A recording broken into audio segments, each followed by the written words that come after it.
तो राजू तुलसियान के जीवन का ये अंतिम चुनाव है। इसलिए आप जो है कि किसी राजनीतिक पार्टी से लड़ेंगे या निर्दल लड़ेंगे, ये भी जो कि आपके जो चाहने वाले लोग हैं मतलब बेताब हैं जानने के लिए कि आप पार्टी से लड़ेंगे या निर्दल लड़ेंगे। वर्तमान जो राजनीति है, क्या आपको लगता है जो काम करता है उसको जनता जिताएगी? वर्तमान राजनीति चुनाव जीत जाते हैं तो सबसे पहला काम अपने क्षेत्र के लिए का सहयोग करने के बाद पार्टी से कुछ लेने की इच्छा मेरे मन में कभी नहीं रही। उम्मीद लगता है इस बार आप चुनाव जीत जाएंगे। मैं किसी पद पे रहा हूँ चाहे नहीं रहा हूँ, जनता के लिए हमेशा संघर्ष करना मेरी एक आप किस मुद्दों पे जो है कि चुनाव लड़ेंगे खड्डा चेयरमैन के प्रत्याशी तौर पर विश्वास नहीं रखता हूँ। इस बार के चुनाव में मैं कोई घोषणा पत्र भी लेकर के जनता के बीच में नहीं जाने वाला हूँ। इस बार के चुनाव में मेरा सिर्फ इतना ही कि आशीर्वाद से मेरी पत्नी श्रीमती शारदा तुलसियान अध्यक्ष बनी थी, तो उस वक्त हम लोगों ने अपने प्रयासों से खड्डा को उत्तर प्रदेश की 1 नंबर की नगर पंचायत बनाने का प्रयास। तो ये जो 4-6 लाइनें इस पे लिखी हैं वही मेरे जीवन का पूरा एक दर्पण है।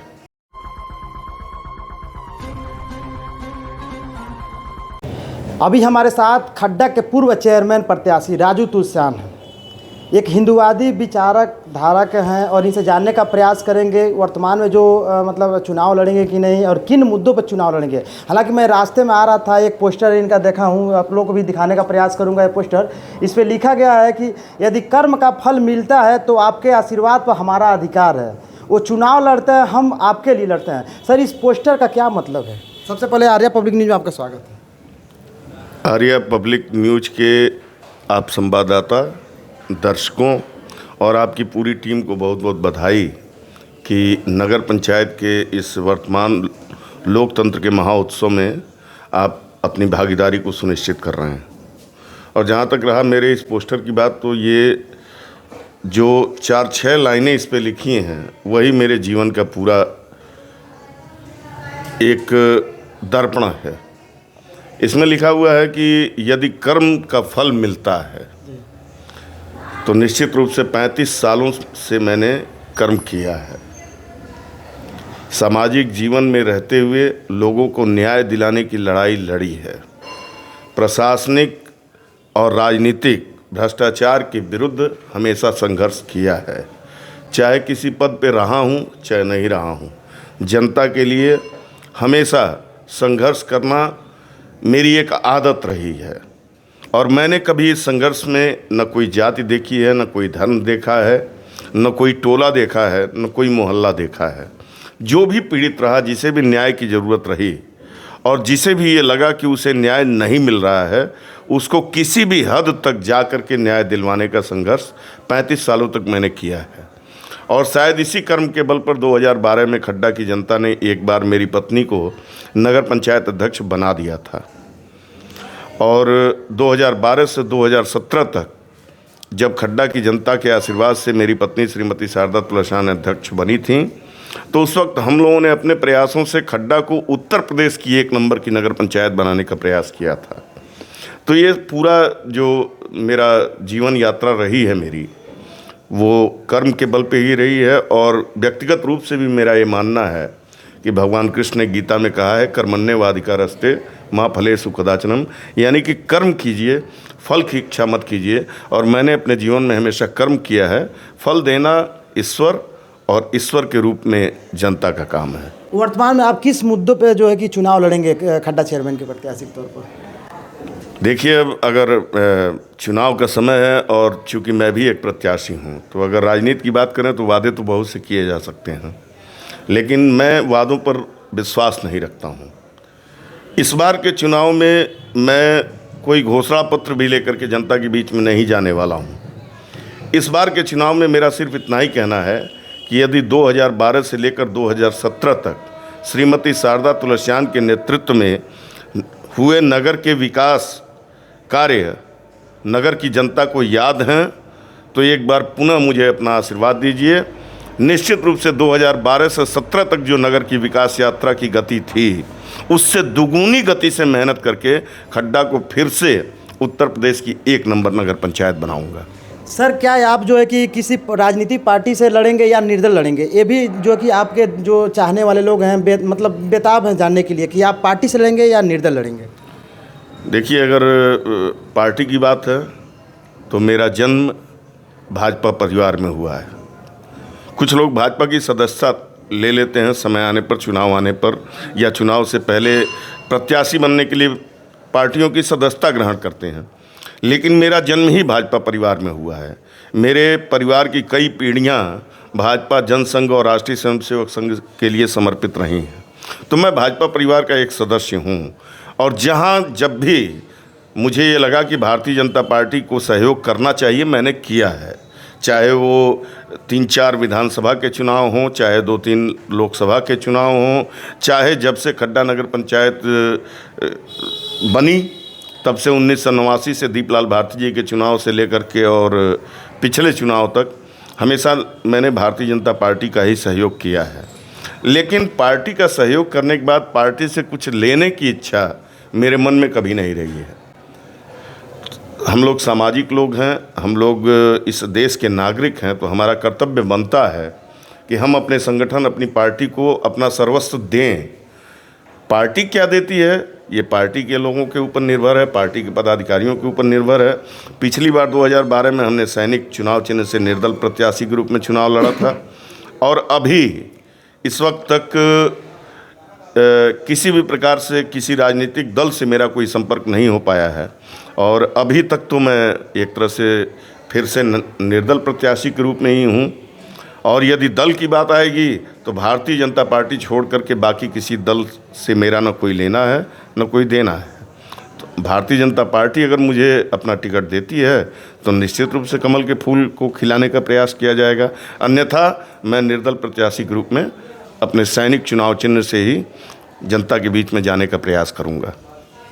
सर, वर्तमान जो राजनीति है, क्या आपको लगता है जो काम करता है उसको जनता जिताएगी? वर्तमान राजनीति के हिसाब से मैं बोल रहा हूँ सर। देखिए, अब देश की और प्रदेश की राजनीति में तो निश्चित रूप से मोदी जी और योगी जी ने कार्य किया है जनता के हित में, इसलिए जनता बार बार उनका चुनाव कर रही है। लेकिन स्थानीय स्तर की जब हम बात करते हैं तो हमारे खड्डा क्षेत्र में, खड्डा विधानसभा में 1-2 चुनाव पूर्व से धन बल का बोलबाला हुआ है। कुछ ऐसे लोग चुनाव में उतरना चाहते हैं जिनका कोई राजनीतिक बैकग्राउंड नहीं है, जिनका कोई संघर्षों का इतिहास नहीं है, जिन्होंने कभी समाज के लिए कुछ किया नहीं है। वो जीवन भर व्यापार करते रहे हैं, जीवन भर धंधा करते रहे हैं और जीवन भर नफ़े नुकसान की बात करते रहे हैं। अचानक से ये 1-2 चुनाव से ऐसे धनबलियों का प्रभुत्व हुआ है राजनीति में। लेकिन मेरा ये मानना है कि जनता सर्वोपरि होती है और जनता देखती है कि किसके कर्म क्या हैं, कौन केवल नफ़े नुकसान की बात करता है, कौन केवल धंधे की बात करता है और कौन समाज के लिए काम करता है। तो मेरा तो यही है कि भाई ठीक है, अगर धनबली और बाहुबली चुनौती दे रहे हैं तो उनकी चुनौती का मुकाबला जनबल से किया जाएगा, जनता के बल से किया जाएगा। आपको क्या उम्मीद लगता है इस बार आप चुनाव जीत जाएंगे? नहीं, निश्चित रूप से यदि संघर्ष और कर्म के बल पे चुनाव होना है तो निश्चित रूप से मुझे विश्वास है कि मेरी महान जनता खड्डा की मुझे अपना आशीर्वाद देगी। लेकिन यदि धन के बल पे चुनाव होना है, राजनीति के छल के बल पे चुनाव होना है और समाज को बांट करके चुनाव होना है, धर्म के नाम पर, जाति के नाम पर लड़ा करके चुनाव होना है, तो कुछ भी परिणाम आ सकता है। जरा सोचिए, एक जनप्रतिनिधि जो है कि अपने पूर्व में कार्य जो किया गया उसके आधार पर जो कि चुनाव लड़ना, अपना मतलब जनता के बीच में जाने के लिए निरंतर प्रयास कर रहे हैं। तो मैं उन लोगों से निवेदन करूंगा जो लोग शराब पीकर और कुछ पैसा लेकर 5 साल के लिए अपनी जो है कि जीवन जो है कि दूसरे किसी के हाथों में सौंप देते हैं और प्रताड़ित होते हैं 5 साल, तो उन लोगों से निवेदन है कि अच्छे जनप्रतिनिधि जो आपके बीच में काम करते हैं उनको लाने का प्रयास कीजिए। सर, अंत में क्या संदेश देंगे खड्डा के जनता को जो आपके प्रति इतना सहानुभूति दिखाती है? नहीं, अभी आपने एक जो शब्द जनता को कहा कि ये शराब या पैसा, तो मेरा ये मानना है कि मेरी खड्डा की महान जनता जो है वो कभी भी शराब या पैसे के नाम पर वोट नहीं देती है। ये कुछ लोग होंगे टोले मोहल्लों में या नगर में जो लोग वोटों का सौदा करके लोगों के सिरों की गिनती करके प्रत्याशियों से पैसा ले लेते होंगे, ये अलग विषय है। लेकिन मेरे नगर की जनता ने कभी पैसे को महत्व नहीं दिया है, हमेशा संघर्ष को महत्व दिया है। यदि बात करें चुनाव की तो दीपलाल भारती जी ने पहला चुनाव खड्डा में लड़ा था तो उनको जनता ने एक नोट भी दिया था एक वोट भी दिया था। दूसरा चुनाव राजकुमार डालमिया जी जीते थे, उस समय भी कोई धन खर्च नहीं हुआ था। तीसरा चुनाव राजेंद्र जायसवाल जी जीते थे, श्रीमती स्नेहलता जायसवाल जी बनी थी अध्यक्ष, उनके चुनाव में भी कोई धन नहीं खर्च हुआ था। और चौथा चुनाव डॉक्टर नीलेश मिश्रा जी जीते थे, वो भी विचारधारा के युद्ध में विजयी हुए थे, कहीं धन बल नहीं लगा था। पांचवा चुनाव हमने जीता था, उस वक्त भी मेरे परिवार का मुश्किल से कुछ हज़ार रुपया लगा था। उसके बाद से अभी जो पिछला कार्यकाल रहा है, रुखसाना लारी जी जो चुनाव जीती हैं, तो वो भी लगभग एक जनता की संवेदना उनके साथ थी। कई बार चुनाव लड़के वो हारे थे, तो एक सहानुभूति में जीते हैं, पैसे पे नहीं जीते हैं। और अब की बार भी मुझे लगता है कि मेरी जनता खड्डा के विकास यात्रा को आगे बढ़ाने के लिए धन पशुओं को और धन बलियों को नकार करके कर्म करने वालों को ही जिताएगी। मुझे अपनी खड्डा की जनता पर इस बात का पूरा विश्वास है। सर, अगर आप चुनाव जीत जाते हैं तो सबसे पहला काम अपने क्षेत्र के लिए क्या करेंगे सर? देखिए, विकास के एक क्रम होते हैं, विकास यात्रा का एक क्रम होता है। किसी भी नगर की मूलभूत सुविधाएं होती हैं बिजली, पानी, सड़क। बिजली, पानी और सड़क की समस्याओं का अगर निदान हो जाता है तो उसके बाद शिक्षा और स्वास्थ्य की तरफ ध्यान देना, और शिक्षा और स्वास्थ्य के क्षेत्र में भी यदि हम स्वावलंबी हो जाते हैं तो उसके बाद युवाओं के लिए रोजगार की बात करना। ये विकास का एक क्रमिक चरण है कि बिजली, पानी, सड़क, शिक्षा, स्वास्थ्य और रोजगार, ये अगर संतृप्त होता है तब हम मानते हैं कि हम एक नगर में निवास करते हैं या एक ऐसी जगह पे निवास करते हैं जहाँ पर ये व्यवस्थाएं हैं। इसलिए विकास का यही क्रमिक है। खड्डा में तो विकास यात्रा 2012 में बड़ी तेज़ी से शुरू हुई थी। बिजली, पानी, सड़क हमने समाप्त कर दिया था। अब शिक्षा, स्वास्थ्य की तरफ बढ़ रहे थे और रोजगार की तरफ भी बढ़ रहे थे। इस बार यदि खड्डा की जनता ने मुझे आशीर्वाद दिया तो खड्डा में हमारे एक बहुत बड़ी समस्या है कि हमारे यहाँ खड्डा नगर में कम से कम 500 से लेकर के 1000 महिलाएं ऐसी हैं जिनके पास अपने कमाने का कोई साधन नहीं है और उनके पति इतना नहीं कमा पाते हैं कि उनका पारिवारिक जीवन सुखमय हो सके। तो मेरा ये प्रयास रहेगा कि इस बार खड्डा की महिलाओं को स्वावलंबी बनाने के लिए उनके रोजगार की व्यवस्था करूं। दूसरी सबसे बड़ी समस्या यहाँ है, हमारे तहसील बनने के बाद भी और तमामों सरकारी कार्यालय होने के बाद भी, तमामों व्यवस्थाएं होने के बावजूद हमारे नगर के युवाओं के पास रोजगार की कोई दिशा नहीं है। तो उनके रोजगार की दिशा बनाना, उसके कई कारण हैं। युवाओं को दुकानें नहीं मिल पा रही हैं, यहाँ पर पगड़ी ज़्यादा लगती है इसलिए वो दुकानों के अभाव में भी भटक रहे हैं। और भी कई चीज़ें हैं, शिक्षा का भी स्तर उतना नहीं है और व्यवसाय की जो पूंजी का संकट है वो भी है।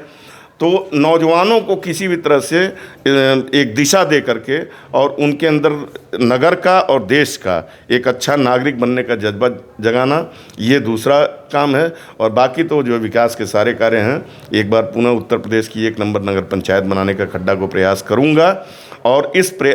और खड्डा की जनता से एक निवेदन सिर्फ ये करना चाहूँगा, जो आपने कहा संदेश, तो राजू तुलसियान के जीवन का ये अंतिम चुनाव है, इसलिए कि किसी कारण से इस बार सामान्य सीट आई है और अब आगे 10-15 साल तक सामान्य सीट आने की उम्मीद नहीं होगी आरक्षण के क्रम में।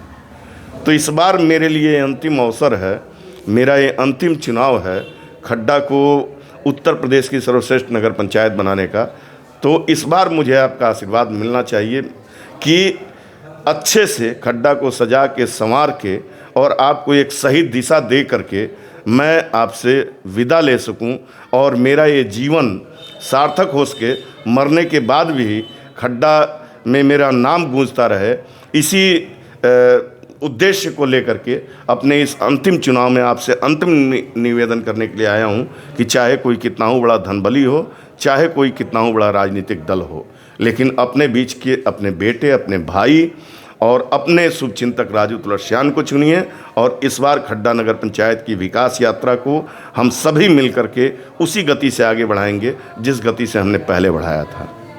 बहुत बढ़िया, बहुत धाकड़ इंटरव्यू हुआ हमारे सर का और इस उद्देश्य से ये चुनाव लड़ रहे हैं कि हम विकास करेंगे नगर पंचायत में।